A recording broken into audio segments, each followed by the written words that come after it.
E aí galera, e se eu te dissesse que, às vezes, seu número 2 pode ser melhor e mais poderoso do que seu número 1?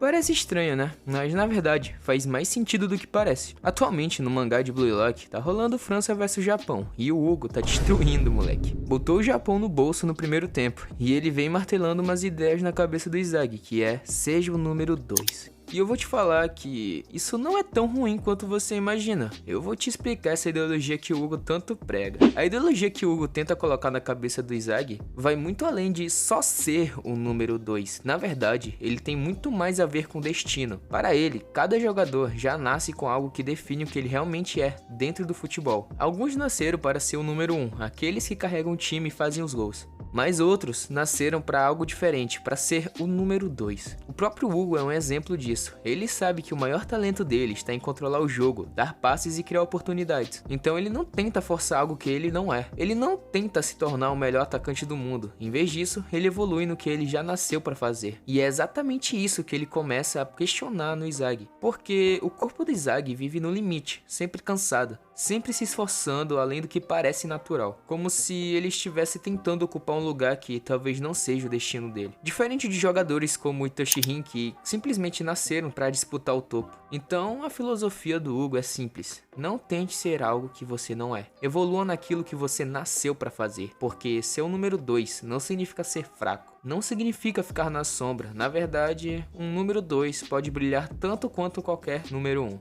O próprio Hugo prova isso dentro de campo, controlando o jogo, criando jogadas e até marcando gol quando a oportunidade aparece. E é justamente aqui que a filosofia do número 2 começa a ficar ainda mais interessante, porque no futebol, o número 1 nunca chega sozinho ao topo. Em Blue Lock, os grandes atacantes só conseguem marcar gols porque existem jogadores que constroem o caminho para isso acontecer. Jogadores como Itoshi Sai, Charles Chevalier, Corona Hanzi e até o próprio Hugo. São eles que controlam o ritmo do jogo, criam as oportunidades e decidem quem vai receber a bola para brilhar. Ou seja, de certa forma, são os números 2 que escolhem quem vai ser o número 1. O próprio Locke chega a dizer que Charles é a principal arma dele contra Noel Noah.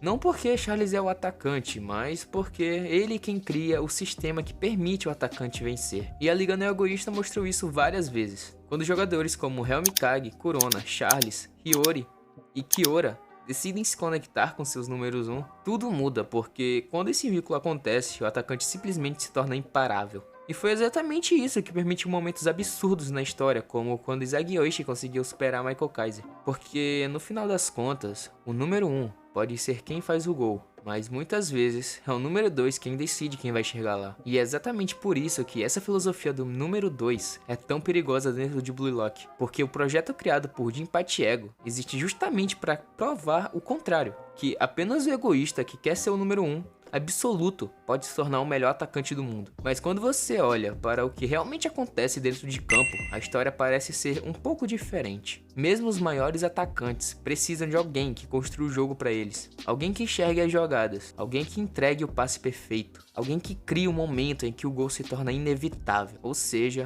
enquanto o número 1 aparecer no final da jogada, o número 2 muitas vezes é quem constrói tudo que levou até aquele momento. Mas no intervalo do primeiro tempo para o segundo, o Jinpachi Ego traz uma visão que também faz muito sentido. Ele basicamente questiona essa ideia do destino, porque, segundo ele, se você tivesse várias vidas para tentar se tornar o melhor atacante do mundo, talvez em alguma delas você conseguiria, mas a realidade é que você só tem uma vida, uma única chance de tentar se tornar aquilo que você realmente quer ser. E é justamente nessa vida que você precisa quebrar o paradigma de que você não nasceu para aquilo, porque, na visão do Ego, o melhor atacante do mundo não é alguém que simplesmente nasceu predestinado, é alguém que se destruiu e se reconstruiu para se tornar isso. Se o seu corpo se sente desconfortável, continue. Se parece impossível, continue. Até que aquilo que antes parecia impossível se torna natural para você. Então, enquanto a filosofia do Hugo fala sobre aceitar o destino e evoluir no que você nasceu para fazer, a filosofia do Ego diz exatamente o contrário. Crie o seu próprio destino, porque se você só tem uma vida, talvez essa seja justamente a única chance de se tornar aquilo que ninguém acredita que você poderia ser.